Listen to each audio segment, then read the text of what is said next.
Dictation start होगा 5 second के बाद। Get ready, start. महोदय, जिस प्रकार कोई वृक्ष योजनाबद्ध काट छाट के द्वारा जीवन और उत्पादकता की दृष्टि से ताजगी प्राप्त करता है, उसी प्रकार सनातन धर्म के वृक्ष को अनेक महान विद्वानों ने क्रमशः संवारा और वह आज तक शक्तिवर्धक बना हुआ है। इसमें रामकृष्ण परमहंस तथा उनके शिष्यवर स्वामी विवेकानंद का योगदान ऐतिहासिक महत्व का है। परमहंस जी ने साधना पूर्वक धर्म की जो अनुभूतियाँ प्राप्त की थीं, स्वामी विवेकानंद ने उससे व्यवहारिक सिद्धांत स्थापित किया।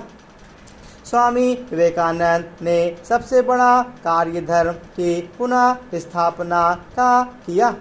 अभिनव भारत को जो कुछ कहना था वह सब विवेकानंद के मुख से भाषा एवं विचारों के रूप में प्रकट हुआ। विचारों की शाब्दिक अभिव्यक्ति ही दर्शन है। परिणाम स्वरूप स्वामी विवेकानंद ने दर्शन के आध्यात्मिक पक्ष को और अधिक सुदृढ़ करके प्रक्षेपित किया। विवेकानंद वह सेतु है जिस पर प्राचीन एवं आधुनिक भारतीय संस्कृति आलिंगन करती है। विवेकानंद वह समुद्र है जिसमें धर्म और राजनीति, राष्ट्रीयता और अंतर्राष्ट्रीयता तथा उपनिषद और विज्ञान सभी कुछ सम्मिलित हैं। ठाकुर रविंद्रनाथ ने कहा, यदि कोई आत्मा को समझना चाहता है तो उसे विवेकानंद को पढ़ना चाहिए। नई पीढ़ी के लोगों में उन्होंने भारत के प्रति भक्ति जगाई, उसके अतीत के प्रति गौरव एवं भविष्य के प्रति आस्था उत्पन्न की। स्वामी जी ने एक नवीन मानव जाति की कल्पना की जो आत्म बलिदान, आत्म नियंत्रण, आत्म समर्पण और आत्म विश्लेषण जैसे मानवीय मूल्यों से ओतप्रोत हो। स्वामी जी राजनीति की अपेक्षा धर्म और संस्कृति का संदेश देते थे। धर्म और संस्कृति के द्वारा देशभक्ति एवं राजनैतिक मानसिकता स्वतः ही प्रफुल्लित हो उठती है।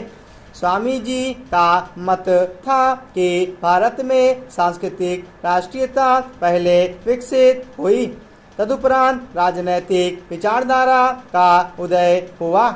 आदिकाल से ही भारतीय संस्कृति ने विश्व संस्कृति का नेतृत्व किया, परंतु आधुनिक भारतीय संस्कृति एवं राष्ट्रीयता का संरक्षक होने का श्रेय स्वामी विवेकानंद को ही जाता है। स्वामी जी ने ही भारतीय संस्कृति की पताका को संपूर्ण विश्व में फहराया। शिकागो के सर्वधर्म सम्मेलन में जाने के कई उद्देश्य उनके मस्तिष्क में स्थापित हुए थे। वे भारतवासियों के कई अंधविश्वासों को तोड़ना चाहते थे। वे भारतीय आध्यात्मिक विचारों और आदर्शों का प्रचार यूरोपीय देशों में करके संपूर्ण भूमंडल पर एक नवीन विचारधारा का सूत्रपात करना चाहते थे। स्वामी जी ने हिंदुत्व की वकालत करते हुए यह उल्लेख किया कि हिंदू धर्म किसी सिद्धांत अथवा नियम का नाम नहीं, अपितु हिंदुत्व में विश्वास रखने वाले सदैव अप्रत्यक्ष ज्ञान के लिए निरंतर चिंतनशील रहते हैं।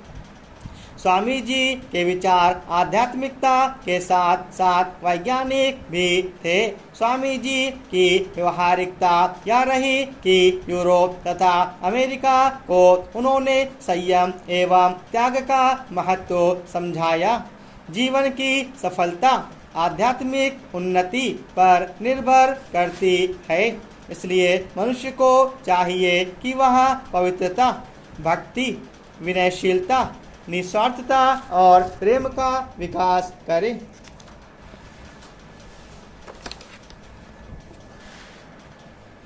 महोदय, भारत में दरिद्रता का साम्राज्य था, इसलिए स्वामी जी ने आध्यात्मिक शिक्षा के साथ साथ दो मुख्य आदर्शों कर्म ही पूजा है तथा मानव सेवा ही ईश्वर सेवा है की शिक्षा भी प्रदान की। स्वामी जी ने विश्व भ्रमण करके देख लिया था कि नई मानवता कितनी उच्छाल एवं बलवती है। स्वामी जी बार बार कहा करते थे कि भारत का कल्याण शक्ति की साधना में है। वे उस प्रकार को सुधारक और संत थे जिसकी अनुभूति में पुराने धर्म नवीन रूप ग्रहण करते हैं। सच्ची ईशोपासना यह है कि हमें अपने मानव बंधुओं की सेवा में समर्पित कर देना चाहिए। स्वामी जी ने मानवता को सर्वोपरि माना है। उन्होंने संपूर्ण विश्व को एक परिवार के समान प्रस्तुत किया। शिकागो के सर्वधर्म सम्मेलन में सभा को संबोधित करते हुए कहा, मेरे अमेरिका के भाइयों और बहनों, स्वामी जी का संदेश था कि आपस में मिलजुल कर रहो और इसी भारतीय एकता के महत्व को स्वामी जी ने बड़े ही सुंदर ढंग से समझाया है। मन से एक बनो, विचार से एक बनो। मन से एक होना समाज के अस्तित्व का सार है। जीवन का धर्म आदान प्रदान है। धर्म व्यक्ति और समाज दोनों के लिए उपयोगी है। स्वामी जी ने सब धर्मों को एक समान नीति का प्रवर्तक माना है। कोई धर्म छोटा अथवा बड़ा नहीं, दोष किसी धर्म में नहीं, अपितु धर्म के गलत विश्लेषण में है। स्वामी जी ने कहा कि हमें धर्म का आधार नहीं छोड़ना चाहिए। याद रखो, यदि तुम पाश्चात्य भौतिकवादी सभ्यता के चक्कर में पड़कर आध्यात्मिकता का आधार त्याग दोगे तो उसका परिणाम होगा कि 3 पीढ़ियों में तुम्हारा भारतीय अस्तित्व मिट जाएगा, क्योंकि राष्ट्र का मेरुदंड टूट जाएगा। उनकी महान मानवीयता और सच्ची सार्वभौमिक भावना हमारे दरवाजे पर दस्तक दे रही है। मृत्यु भय कभी कभी मनुष्य को सताता है। अपना मरण तथा स्वजनों का देहावसान आदि अनुपात भविष्य के सोच विचार में कोई भय खाता है, दुखी हो जाता है। कभी कभी मनुष्य मृत्युंजय की कल्पना करता है। भगवद गीता के अनुसार अज्ञानी को ही मृत्यु भय होता है, आत्मज्ञानी को नहीं है। जीवन की सफलता के लिए आत्मज्ञान परम आवश्यक है। आत्मज्ञानी का मन सुदृढ़ हो जाता है, उसे मृत्यु भय नहीं होता है। वह अधिक बलवान और धैर्यशाली होता है, विजयी होता है। वह अनश्वर है, उसकी आत्मा अमर है। आत्मज्ञान श्रेष्ठ विद्या है।